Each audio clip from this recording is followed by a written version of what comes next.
बिस्मिल्लाहिर्रहमानिर्रहीम। अस्सलाम वालेकुम। Welcome back to my channel educational tips. कैसे हैं सब? उम्मीद करती हूँ आप सब बच्चे बिल्कुल ठीक ठाक होंगे। स्टूडेंट्स, आज हम शुरू करने जा रहे हैं एक नया यूनिट, लेसन नंबर 5 पढ़ेंगे आज हम। लेसन नंबर 5 पे हमारे पास ह्यूमन एक्टिविटीज़ एंड क्लाइमेट, यानी कि हम कुछ पढ़ेंगे ह्यूमन एक्टिविटीज़ के बारे में और साथ ही साथ हम डिस्कस करेंगे क्लाइमेट को भी। तो चलिए स्टार्ट करते हैं। तो सबसे पहला टॉपिक है हमारे पास green house.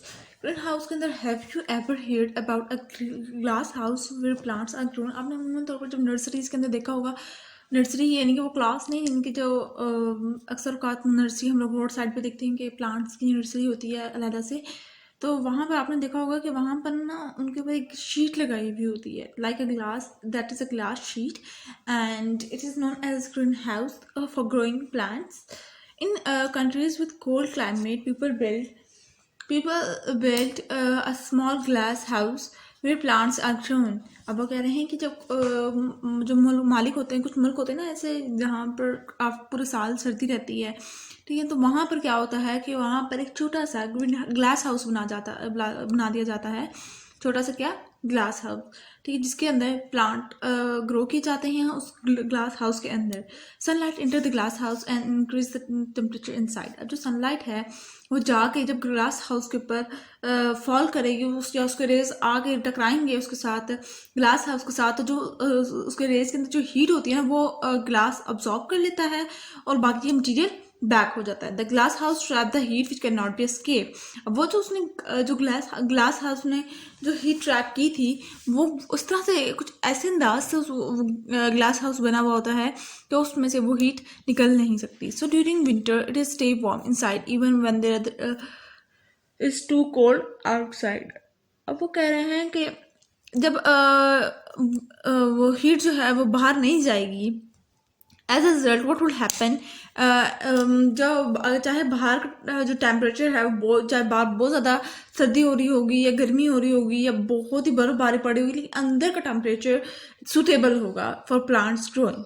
This glass house is called green house. अब वो ये इस ग्लास हाउस को हम लोगों ने क्या नाम दे दिया? इसको हम लोगों ने इस वजह से ग्रीन हाउस का नाम दे दिया। नेक्स्ट टॉपिक आ जाते हैं, earth is like a green house. अब जो हमारी जो अर्थ है वो ग्रीन हाउस की मानिंग है।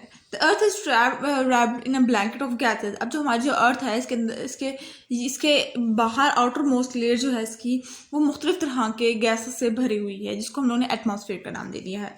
Sun rays travel through the atmosphere and warm the earth up. अब क्या होता है कि जो सन रेज हैं, जैसे वो सूरज की जो शुआएं हैं वो जाके हमारे उस एटमॉस्फेयर के साथ टकराती हैं तो वो इस एटमॉस्फेयर को बहुत गर्म कर देती हैं।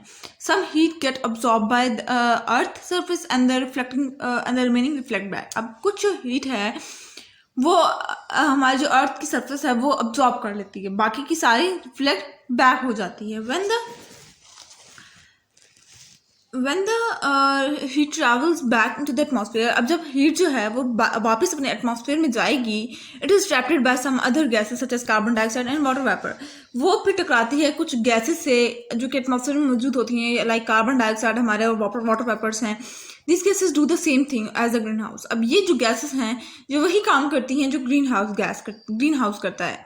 This trapped heat trapping gas, ये जो गैसेस हैं ये हीट ट्रैपिंग यानी कि ये हीट को अब्जॉर्ब कर लेती हैं and are called green house gases, जिसकी वजह से इनको क्या नाम दिया, इन गैसेस को क्या नाम दिया गया? इनको ग्रीन हाउस गैसेस का नाम दिया गया है।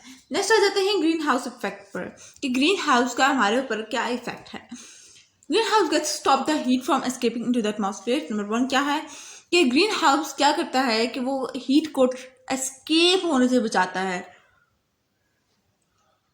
यानी कि वो हीट को इतना अलाउ नहीं करता कि वो जब अब्सॉर्ब हो जाए तो वो वापस जा सके, बाहर निकल सके, कीपिंग द अर्थ वार्म। इससे क्या होता है, हमारी जो अर्थ है वो गर्म होना शुरू हो जाती है, उसका टेम्परेचर राइज होना शुरू हो जाता है।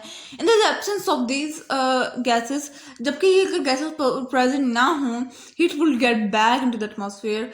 जो हीट है वो हमारे दोबारा से एटमॉस्फेयर में चली जाएगी and the earth will not be so warm. और फिर हमारी जो ज़मीन है, हमारी जो अर्थ है वो इतनी गर्म नहीं होगी, उसका टेम्परेचर इतना तो राइज नहीं करेगा। आजकल देखो इतनी गर्मी होना शुरू हो जाती है, इतनी गर्मियाँ होना शुरू हो जाती है, पहले नहीं होती थी इतनी ज़्यादा गर्मियाँ। क्यों? क्योंकि ग्रीन हाउस इफेक्ट है हमारे ऊपर और कुछ डिस्टर्बेंस है हमारी वजह से। The problem of the rise of temperature due to the certain gases called green house effect. अब ये जो प्रॉब्लम है टेम्परेचर राइज होने का, इनकी टेम्परेचर हमारा बढ़ जाता है अर्थ का, इसको हमने क्या नाम दे दिया? इसको हम लोगों ने ग्रीन हाउस इफेक्ट का नाम दे दिया। नेक्स्ट है हमारे पास ग्लोबल वार्मिंग। अब ग्लोबल वार्मिंग क्या चीज़ है? Too much carbon dioxide and other gases and the green house gases in the atmosphere are making the green house effect stronger. अब ज़्यादा कार्बन डाइऑक्साइड और अगर हमारे पास मिकदार में मौजूद है ज़्यादा कार्बन डाइऑक्साइड और ग्रीन हाउस गैसेस भी ज़्यादा हों हमारे एटमॉस्फेयर में, तो ये बहुत ज़्यादा मतलब काफ़ी ज़्यादा ग्रीन हाउस इफेक्ट बनता है हमारे पास, काफ़ी ज़्यादा टेम्परेचर राइज होना शुरू हो जाता है। The earth is getting warmer day by day. अब जो हमारी जो अर्थ है वो दिन ब दिन उसके अंदर गर्मी ज़्यादा होना शुरू हो गया। The rise in temperature due to the green house effect is called global warming. अब ये जो राइजिंग टेम्परेचर है, इनके ये जो टेम्परेचर राइज हो रहा है या टेम्परेचर बढ़ता चला जा रहा है ग्रीन हाउस इफेक्ट की वजह से, इसको हमने क्या नाम दे दिया? इसको हम लोगों ने ग्लोबल वार्मिंग का नाम दे दिया। Global warming is causing problem for human, plants and animal. अब क्या हुआ कि जैसे जैसे अब ये ग्लोबल वार्मिंग का एक हमारे लिए सबसे बड़ा प्रॉब्लम क्या है कि हमारे पर, ह्यूमंस पर, प्लांट्स पर, एनिमल्स पर इफेक्ट होती है, बहुत बड़ा प्रॉब्लम हमारे लिए क्रिएट कर रही है।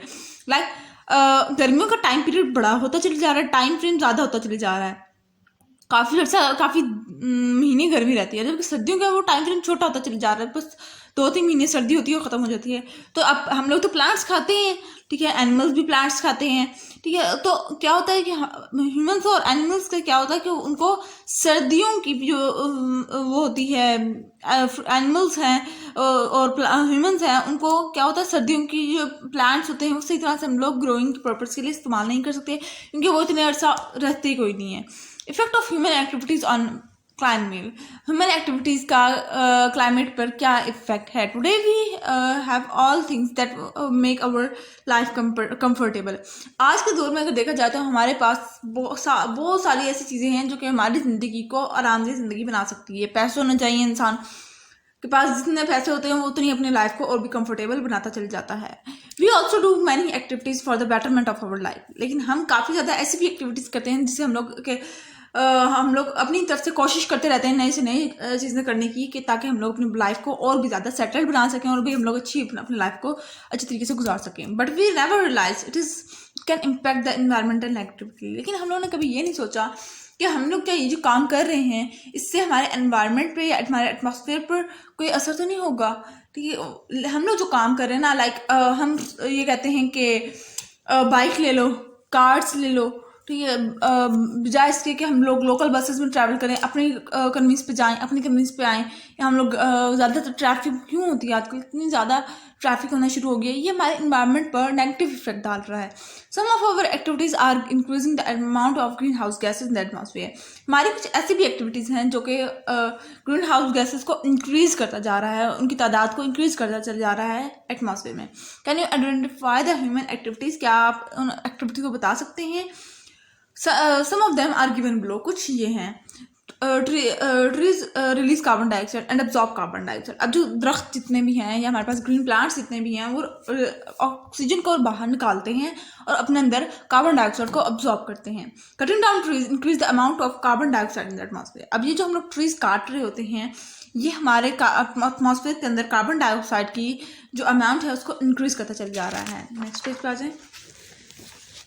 फिर सेकेंड है हमारे पास पॉइंट है fossil fuels such as coal, oil and gas etc. are used in cars, buses, aeroplanes, ship and factories। अब ये जो जितने भी हमारे पास fossil fuel हैं, जैसे हमारे पास कोल है, हमारे पास ऑयल है या गैस है, ये कहाँ यूज़ होते हैं? ये हमारे पास कार्स में यूज़ हो रहा है, हमारे पास बसेस में यूज़ हो रहा है, हमारे पास एरोप्लेन, शिप्स और फैक्ट्रीज में यूज़ करते हैं हम लोग। The burning of fuel release a large amount of carbon dioxide in the atmosphere. अब जो हम लोग बर्न कर रहे होते हैं ना, फ्यूल को यूज़ कर रहे होते हैं, ये हमारे पास कार्बन डाइऑक्साइड रिलीज करता है, जो कि फिर क्या होता है एटमॉस्फेयर के अंदर उसकी अमाउंट कार्बन डाइऑक्साइड की ज़्यादा हो रही है। Step to reduce negative effect of human activities on climate. अब ये जो इंक्रीजिंग हमने पढ़ा कि किस तरह से वो गैस इंक्रीज होती चली जा रही हैं, अब इनको हम लोग कैसे कम कर सकते हैं, अपने एटमॉस्फेयर को कैसे बचा सकते हैं। थिंग्स आई कैन डू, हम क्या क्या कर सकते हैं? अब तो हम खुद चाहें तो हम लोग बहुत कुछ कर सकते हैं, ठीक है, हम लोग अपने आप को बचा सकते हैं, अपने एटमॉस्फेयर को क्लीन रख सकते हैं। लेकिन कुछ कुछ ऐसे एहतियाती तदबीरें हैं जो कि हम लोग अप्लाई करें तो बहुत अच्छा होगा हमारे लिए। Walk and use a bicycle instead of using cars and their smoke release carbon dioxide as a smoke release carbon dioxide. अब वो क्या कह रहे हैं कि वो कह रहे हैं कि आप पैदल चल के जाएं ज़्यादा से ज़्यादा। एक तो ये होता है कि आप मोटे नहीं होते, आपके अंदर फैट्स ज़्यादा बनते, ठीक है। और दूसरा आप अगर आपको फिर भी ये चलने में भी प्रॉब्लम है कि नहीं यार काफ़ी दूर का सफ़र है, ठीक है, तो आप लोग बाईसाइकिल्स का इस्तेमाल करेंगे। आपने पहले मैंने देखा था एक मरतबा के ना कुछ कंट्रीज में बाईसाइकिल्स यूज़ की जाती है instead of using cars and motor vehicles. तो आप लोग क्योंकि ये जो हमारे पास कार्स हैं या एरोप्लेन्स हैं, ये हमारे पास स्मोक प्रोड्यूस निकालते हैं। इनके पीछे वो जो धुआं सा निकल रहा होता है इंजन ख़राब होने की वजह से, या वैसे भी निकल रहा होता है, ठीक है। जब कार स्टार्ट होती है तो वो निकल रहा होता है लेकिन हमें नज़र नहीं आ रहा होता, ठीक है, जिसके अंदर कार्बन डाइऑक्साइड की तादाद बहुत ज़्यादा होता है। ये save the existing trees and plants more trees. अब वो क्या कह रहे हैं कि जो प्लांट्स, ग्रीन प्लांट्स जो हैं या जो ट्रीज हैं उन्हें ग्रो, उन्हें उधर ही लगे रहने दें, काटें ना उनको, और न्यू से न्यू प्लांट ग्रो करें। Keep the environment neat and clean. अपने एनवायरनमेंट को, अपने इर्द गिर्द के माहौल को साफ सुथरा रखें। Coal gas are use to generate electricity. Save electricity by switching off electricity by switching off fan, TV, computer, air conditioners etc. when they are not in use। अब हम लोग क्या करते होते हैं कि जी रूम से निकले हम लोग गए हैं ड्राइंग रूम के अंदर, किसी से कोई आ गया, ठीक है, और हमारे रूम के फैन और लाइट्स और AC वगैरह सब कुछ ऑन है, ठीक है। अब यहाँ पे इलेक्ट्रिसिटी का इस्तेमाल नहीं हो रहा है लेकिन फिर भी वो चलाई जा रही है, फिर उसका बिल भी आता है। एक तो पहली बात है कि उसका बिल भी आता है, ठीक है, और फिर दूसरा कि हम उसको ज़ाया कर रहे हैं इलेक्ट्रिसिटी को। तो हम लोगों को क्या करना चाहिए, हम लोगों को जब कभी अपने रूम को छोड़ कर जाएं कहीं पर तो अपने लाइट्स और फैंस ऑफ कर लें। क्या हो जाता है, कुछ नहीं होता, एक बटन ही आपने दबाना है, कुछ नहीं होता, कोई इतनी ज़्यादा ताकत नहीं लग जाती। ये अच्छी हैबिट है वैसे भी कि आप लाइट्स फैन ऑफ करके बाहर जाएं। Things we can do. अब हम क्या कर सकते हैं, we should use buses and buses and trains instead of cars as they carry more passengers in one trip। अब हमें क्या चाहिए, हम लोगों को जाहिर सी बात है काफ़ी दूर का सफ़र होता है, कुछ लोगों के गांव बहुत दूर दूर होते हैं, और वैसे भी ये तो शहर के अंदर ही आप रह रहे हैं तो आप बाईसाइकिल्स आप सामने वाली गली के अंदर जाना है, कैंटीन पे जाना है, सामने वाली गली में है, ठीक है, या आपने मार्ट जाना है, ठीक है, और वो आपके टाउन से निकल के मार्ट है, ठीक है, आप लोग उसके लिए चलाते हैं जी गाड़ियाँ और बाईसाइकिल मोटर व्हीकल्स ऑन करते हैं। नहीं, आप लोग वहाँ तो आप जाहिर सी बात आप पैदल भी जा सकते हैं, इंसान अपना बाईसाइकिल को भी चला सकता है। लेकिन क्या होता है कि और दूसरा हम लोग को क्या करना चाहिए, लेकिन जब देखा जाए ना कि आपने काफ़ी दूर की ट्रैवलिंग करनी है या आपने अपने गांव जाना है, काफ़ी दूर जाना है आप लोगों ने, तो उसके लिए आपको चाहिए आप बसेस का इस्तेमाल करें या ट्रेन्स का इस्तेमाल करें, क्योंकि वो पैसेंजर्स को ज़्यादा पैसेंजर्स कैरी करती है इंस्टेड ऑफ यूजिंग कार्स। आजकल लोगों की अपनी कन्वीनियंस है, वो लोग ज़्यादा अमूमन तौर पे लोग अपनी कार्स पे ट्रैवलिंग करते हैं, ठीक है, लेकिन आपको चाहिए कि आप बसेस और ट्रेन के थ्रू ट्रैवल करें, क्योंकि उसके अंदर ये तो जाहिर सी बात है वो भी कार्बन डाइऑक्साइड तो एक्सिल कर रहा है, वो भी तो कार्बन डाइऑक्साइड तो निकाल रहा है एटमॉस्फेयर में। लेकिन ये होता है कि आपने जो कार्स भी यूज़ कर रहे हो और ट्रेन भी यूज़ हो रही होती हैं, ठीक, सब कुछ बसेस भी यूज़ हो रही होती हैं, तो आपको चाहिए कि आप इन ट्रेन और बसेस के थ्रू ट्रैवल करें instead of using cars. Use paper cans bottle etcetera can be recycled.